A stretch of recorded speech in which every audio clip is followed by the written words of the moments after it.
Quelle est la place de la papauté dans la vie du Padre Pio?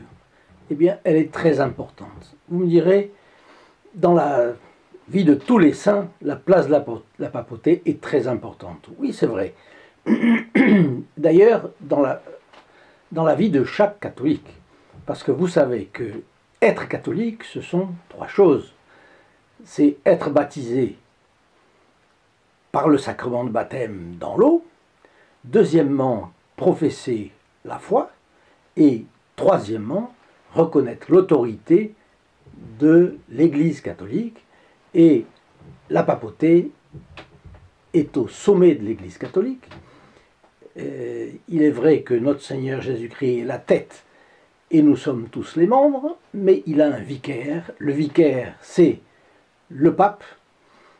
Il est installé sur le trône, le siège de Pierre, et c'est la dévotion au siège de Pierre dont nous allons parler aujourd'hui. On pourra y revenir d'ailleurs, parce que il y a le Concile Vatican I, il y a le Concile Vatican II, il y a le Concile de Trente. Bon, c'est grand, le Concile de Trente et le Concile Vatican I sont immenses de portée. Ce qu'il y a, c'est... Là, nous allons parler de la dévotion du Padre Pio pour le siège de Pierre, et c'est très important parce que il a souffert, et il a parfois souffert du siège de Pierre.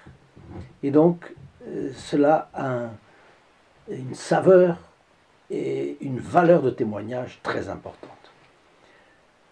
Chers amis fidèles du Padre Pio, bonjour.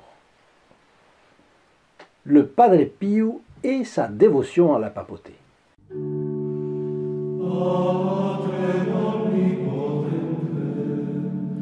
Bien, dans la vie du Padre Pio, je vous disais, les souverains pontifes ont joué un rôle d'une importance capitale, tantôt en allégeant la persécution dont il faisait l'objet, tantôt en lui infligeant de nouvelles restrictions. Cependant, la dévotion que le saint Capucin avait pour l'institution de la papauté est restée inchangée, quels que soient les faits et quelles que soient les personnes qui occupaient le trône pontifical. Tout au long de sa vie religieuse, le Padre Pio a conservé dans sa cellule un portrait du pape régnant, par exemple, renouvelant sans cesse ses prières pour lui. Un autre fait qui démontre encore cette ferveur est la lettre qu'il a écrite au pape Paul VI, réitérant son soutien au pape à un moment où le monde entier, et le clergé en particulier, se dressait contre ce dernier. Rappelez-vous la publication de l'encyclique Humanae Vitae, c'était en 1968, c'était, je crois, dans les 2 mois qui ont suivi la révolution de mai 68. Et je me souviens de cette époque-là, j'avais 13 ou 14 ans, mais je me souviens de la fronde gigantesque qu'il y avait dans les familles contre Paul VI. Et le clergé était derrière cette fronde, à tel point que, on dit, après l'encyclique Humanae Vitae, Paul VI n'a plus publié d'encyclique sur quelque chose d'actuel. Donc c'est une chose peu commentée également. C'est la similitude entre certains faits de la vie du Padre Pio et celle de Saint Pierre, le premier pape. En particulier dans le récit de l'arrestation de l'apôtre en vue de le tuer. C'était l'acte des apôtres au chapitre 12, et ce sont les versets 5 à 11. Alors je vous le lis ça. Pierre fut donc enfermé en prison, mais l'Église ne cessa de prier Dieu pour lui. La nuit précédant le jour où Hérode allait l'extraire, Pierre dormait entre 2 soldats, liés par 2 chaînes. Des sentinelles devant la porte surveillaient la prison. Soudain, un ange du Seigneur apparut et une lumière brilla dans la pièce. touchant le côté de Pierre.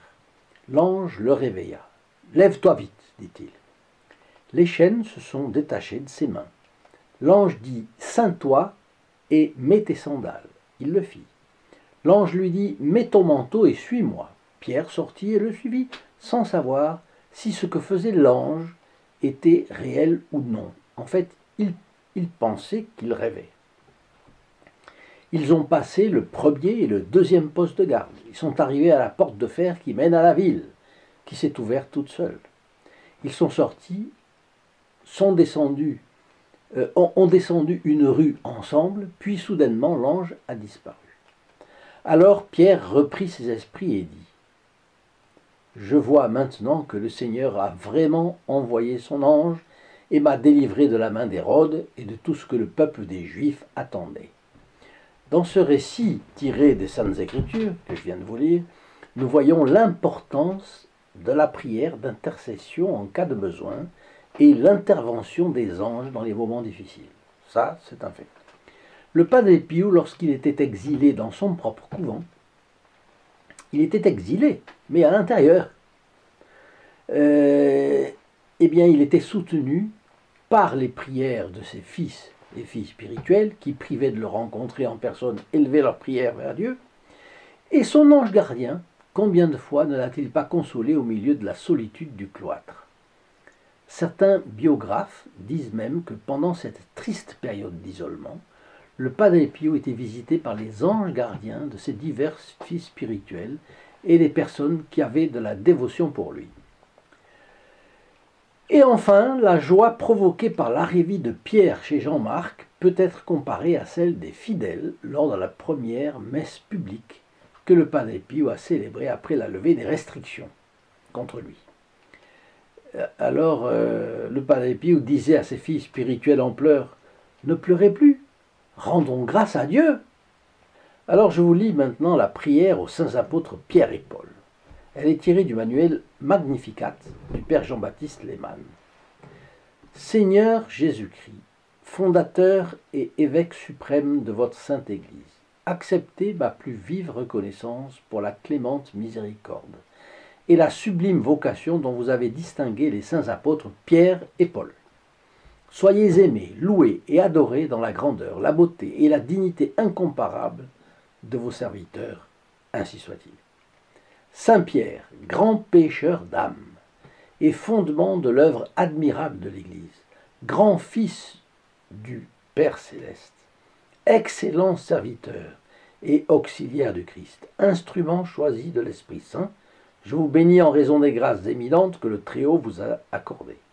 De vous, le premier pape, tout le pouvoir spirituel est passé à vos successeurs et à l'ensemble du corps de la Sainte Église. Priez pour elle et protégez-la ainsi que tout son troupeau, tous ses prêtres, tous ses évêques et surtout son pasteur suprême, ainsi soit-il. Saint Paul, invincible combattant de la foi, infatigable dans vos pèlerinages, vos doctrines et vos enseignements, ardent d'un saint amour pour le Très-Haut, fidèle coopérateur et compagnon de mort de Saint Pierre, je vous bénis à cause des grâces du Saint-Esprit qui ont fait de vous, persécuteur de l'Église, un apôtre acharné, et vous a élevé avec Saint Pierre à la dignité de prince des apôtres. Accordez aux enfants de l'Église un amour sincère pour leur mère, et à ses prêtres votre constance, votre esprit de sacrifice et votre zèle pour la gloire de Dieu et le salut des âmes.